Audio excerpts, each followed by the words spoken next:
Olá, queridos irmãos e queridas irmãs, sejam bem-vindos a mais uma hora do estudo. Uma ótima noite para você, seja bem-vindo a mais este programa da nossa Unida TV.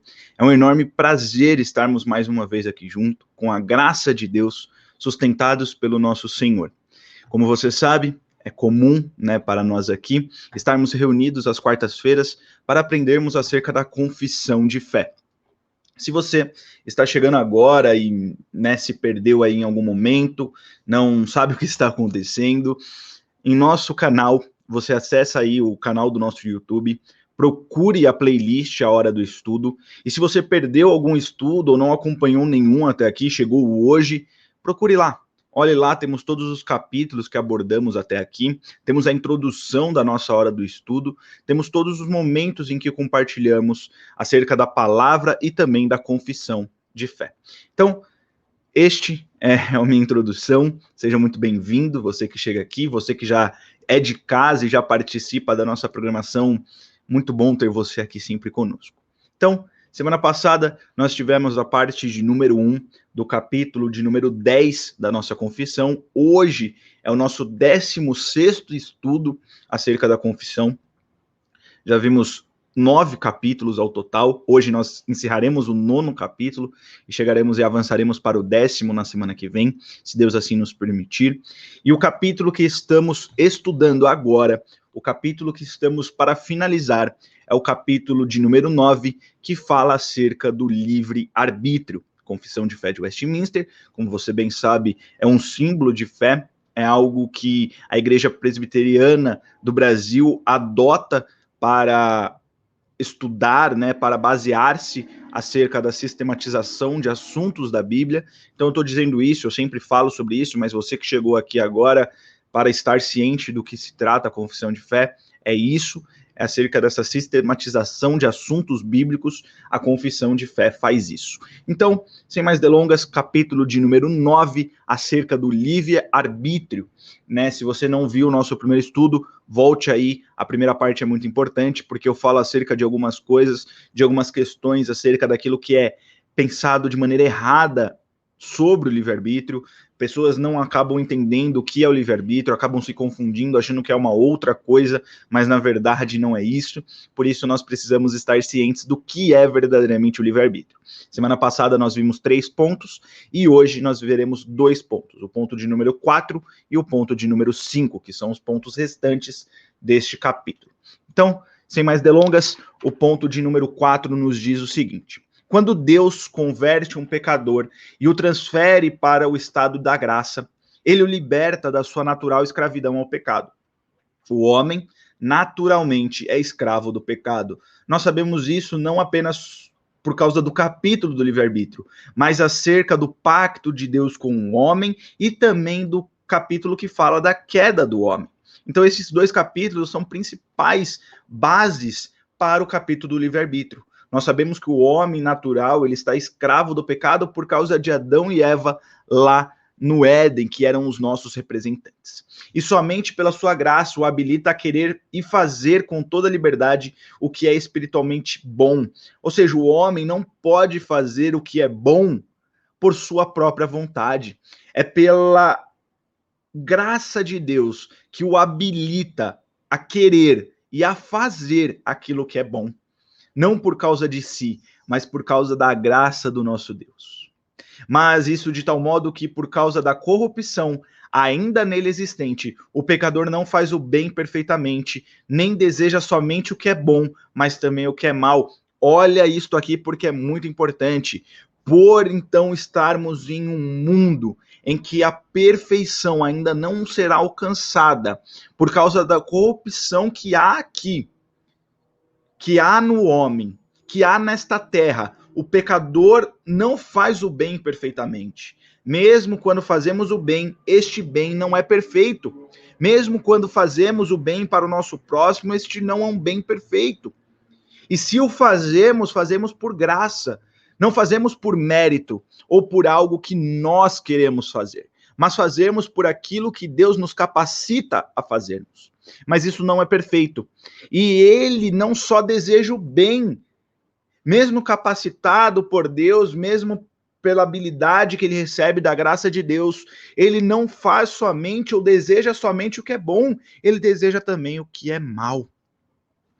Porque a sua natureza é uma natureza pecaminosa, a sua natureza é inclinada ao mal. E aí, eu vou falar novamente aquilo que eu falei na semana passada, e aí até tirei a imagem para ficar mais fácil para nós. Quando nós falamos do livre-arbítrio, nós não falamos acerca das suas escolhas. Tem gente que fala, eu sou livre, eu posso escolher porque há responsabilidade humana, mas o livre-arbítrio não entra neste contexto, neste patamar. O livre-arbítrio trata-se da sua natureza, daquilo que a sua natureza faz ou pode fazer.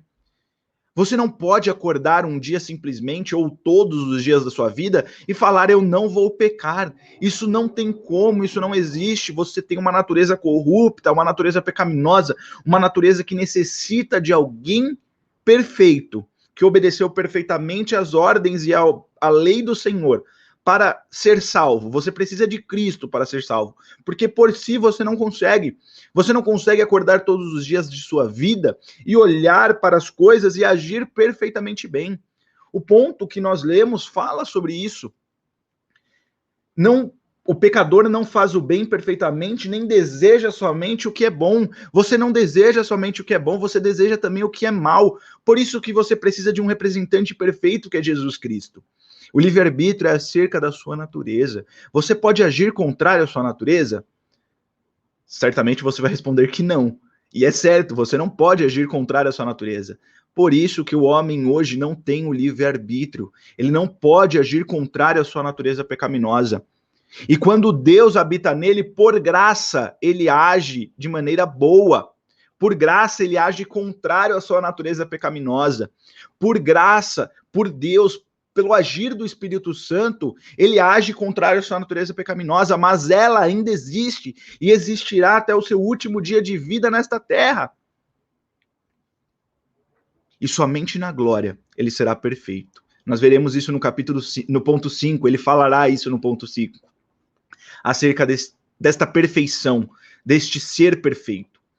Mas nós sabemos então que o único que representou o homem e que obedeceu plenamente foi Cristo, e entendendo isso, nós sabemos que precisamos de alguém para nos representar, porque não podemos agir contrário à nossa natureza. O livre-arbítrio não existe porque não podemos agir livremente contrários à nossa natureza. Isto que é o livre-arbítrio. Então, se você entendeu até aqui, você consegue entender este ponto facilmente. Você consegue olhar para si e ver que você realmente não consegue fazer somente o que é bom. Você tem inclinação para o mal. Você, por muitas vezes, deseja o mal. Isso faz parte da vida cristã. O crente passa por provações e tentações, ele cairá nesta vida, certamente, em alguns momentos, mas a diferença do crente para o não crente é a questão de viver no pecado. O viver deliberadamente no pecado não faz parte da vida do crente. O crente que cai em pecado, se arrepende e muda de vida, a mudança de vida. Mas isso não quer dizer que ele será perfeito nesta terra. Não, ele não será perfeito nesta terra. Haverá esse embate entre a carne e o espírito. E isto é algo que faz parte da nossa natureza. Mas a nossa natureza, nós homens, somos inclinados para o mal, porque Adão e Eva, que eram os nossos representantes ali no Éden, pecaram contra Deus. Então, isto é algo para toda a humanidade. E aí, como referência bíblica, como sempre temos este costume, como sempre fazemos, cada ponto tem a sua referência. A primeira referência, Colossenses, carta de Paulo aos Colossenses, capítulo 1, versículo 13. Ele nos libertou do império das trevas e nos transportou para o reino do Filho do seu amor. Nós estávamos no império das trevas totalmente acorrentados e escravizados ao pecado. Mas em Cristo nós temos então algo novo, nós temos um reino novo, o reino do amor do Filho de Deus, que é Jesus Cristo. Então quer dizer, Elias, que nós agora saímos do império das trevas, não saímos totalmente numa questão de estarmos presos totalmente ao pecado. Não, não estamos totalmente presos ao pecado. Há algo novo em nós agora. Há algo novo através de Cristo Jesus, mas nós sofremos por causa do pecado, nós sofremos ainda por causa daquilo que é errado perante a Deus, nós sofremos, mas Cristo nos transportou, e essa ideia de nos transportou é algo que aponta para o passado, mostrando que nós já estamos com Cristo no reino dos céus. Nós estamos vivendo aqui diariamente, mas para o Senhor nós já estamos lá. Para o Senhor nós já estamos naquele lugar, nos lugares celestiais. Então isso que nos mostra, ele nos libertou do império das trevas, nos transportou para o maravilhoso, para o reino do amor do Filho de Deus, Jesus Cristo. Ele fez isso. Nós estamos vivendo, mas isso já está feito, isso já está concretizado aos olhos do Senhor, mas nós estamos vivendo. E esta vida que vivemos, ela é uma vida entre dois paralelos, né? Entre dois, não paralelos iguais, mas entre questões diferentes que divergem, ou seja, a natureza que agora existe em nós depois da nossa conversão a Cristo Jesus e a nossa natureza pecaminosa. João, Evangelho segundo João, capítulo 8, versículo 34. Replicou-lhes Jesus, em verdade vos digo, todo o que comete pecado é escravo do pecado. Temos que tomar muito cuidado para não vivermos em pecado e sermos escravos do pecado. Quando um crente peca, isto é algo que acontece, tá? Crente não é perfeito, não pense assim, e pensar assim é totalmente errado. O crente, ele peca, a diferença é o que acontece depois do pecado. Você reconhece o seu pecado? Você reconhece aquilo que você fez? Você se arrepende verdadeiramente do que você fez? Você busca a Deus para uma mudança de vida? Estas são as características de um crente. Aquele que comete pecado e vive no pecado, ele é escravo do pecado. E precisa tomar cuidado com isso. A outra referência e última deste ponto, porque a carne milita contra o espírito. Olha aí aquela batalha que eu falei, né? O espírito e a carne e o espírito. Porque a carne milita contra o espírito e o espírito contra a carne. Porque são opostos entre si. Esta é a palavra. Eles são opostos. Há uma nova natureza que conseguimos através de Cristo Jesus, o Espírito Santo habitando em nós. E há também a nossa carne, a nossa natureza pecaminosa. E elas são opostas entre si, para que não façais o que porventura seja do vosso querer. Então, nós temos que nos esvaziar de nós mesmos, nos enchermos do Espírito Santo. Claro que o próprio Espírito Santo nos enche dele. Nós devemos buscar o Espírito Santo para não mais fazer o nosso querer, mas fazer o querer de Deus em nossa vida. Paulo diz muito bem quando ele fala, já não sou eu quem vive, mas Cristo vive em mim. Paulo está dizendo que ele se esvazia do seu eu para que Cristo tome o controle de todas as coisas, para que o Espírito Santo haja em sua vida. E aí, avançando, ponto de número 5, o último ponto, é no estado de glória que a vontade do homem se torna perfeita e imutavelmente livre para o bem só. Ou seja, lá na glória, a vontade do homem vai ser uma vontade perfeita e imutavelmente livre para o bem. Não haverá o mal no céu, não haverá o mal na glória. No novo céu e na nova terra não existirá o mal, apenas o bem. E a vontade do homem, ela será perfeita, perfeita, perfeita.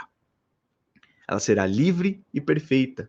Olha que maravilhosa promessa, olha que maravilhoso texto que nos é apresentado, e com bases bíblicas, porque logo veremos, que nos apresenta que lá na glória, a nossa vontade ela se tornará perfeita e imutavelmente livre, somente para o bem. Não haverá o mal na glória, onde habitaremos com Cristo Jesus, o nosso Senhor. Como referências, carta de Paulo aos Efésios, até que todos cheguemos à unidade da fé e do pleno conhecimento do Filho de Deus, a perfeita varonilidade, à medida da estatura da plenitude de Cristo. Chegaremos a ser a semelhança do nosso Senhor, glorificados à imagem daquele que primeiro foi glorificado, que é Cristo Jesus. Ora, aquele que é poderoso para vos guardar de tropeços e para vos apresentar com exultação, imaculados diante da sua glória. Carta de Judas, versículo 24. Ora, aquele que é poderoso para vos guardar de tropeços. Certamente, se dizemos não ao pecado, não é por nosso mérito, é por causa de Deus, aquele que nos guarda dos tropeços e é aquele que nos faz perfeitos, que nos fará, perfeitos em glória. Cristo Jesus, o nosso Senhor e Deus, é aquele que nos guarda de nossos tropeços e aquele que nos apresentará ao Senhor e a sua imagem seremos glorificados. Primeira carta de João, capítulo 3, versículo 2, amados, agora somos filhos de Deus, e ainda não se manifestou o que haveremos de ser, ainda seremos algo mais, ainda seremos glorificados, ainda um passo além. Sabemos que quando ele se manifestar, seremos semelhantes a ele, semelhantes a Cristo, porque haveremos de vê-lo como ele é. Na glória, teremos a imagem de Cristo vista como verdadeiramente ele é, porque não mais seremos homens comuns e mulheres comuns, mas seremos glorificados à imagem do nosso Senhor. Somos filhos de Deus aqui nesta terra, mas o maior, o melhor, ainda não se manifestou. Haverá de ser manifesto. Se manifestará no futuro, quando o nosso Senhor voltar em glória, buscar o seu povo e levá-los para um novo céu e uma nova terra. Que graça maravilhosa essa do nosso Senhor. Que maravilhoso amor este do nosso Senhor Jesus Cristo. Aquele que nos amou antes mesmo da fundação do mundo, nos escolheu, nos chamou pelo nome e conhece a cada um. O livre-arbítrio, meu irmão, não é acerca daquilo que você escolhe diariamente, a roupa que você veste. Não tenha Deus por alguém que controla pessoas como se fossem marionetes. Não. O livre-arbítrio é segundo a sua natureza. Entenda o seu local. Entenda o seu lugar na história.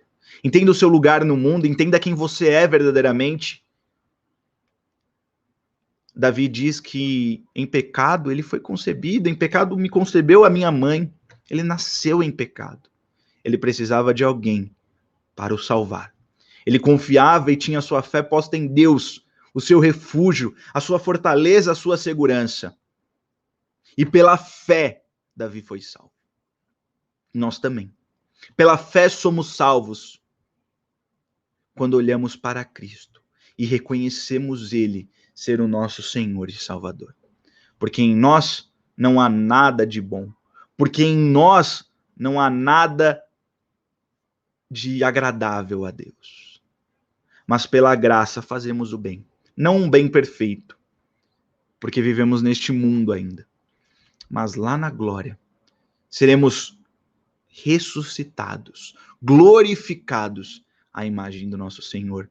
E veremos Ele como Ele verdadeiramente é, porque estamos como Ele, glorificados. A graça é do Senhor. Existe a responsabilidade humana, claro. Mas a graça, ela vem do nosso Deus. Ela vem do nosso Senhor. Que possamos colocar essa verdade em nossa vida. Que possamos olhar o nosso estado e entender quem nós somos. Que não temos um livre-arbítrio para agir contrários à nossa natureza. Mas que somente pela graça nós somos... Que somente pela graça... Desculpa, irmão. Que somente pela graça nós somos aqueles que em determinado momento fazemos o bem. Somente pela graça. Porque a nossa natureza, ela só busca o mal. Ela só busca aquilo que é ruim.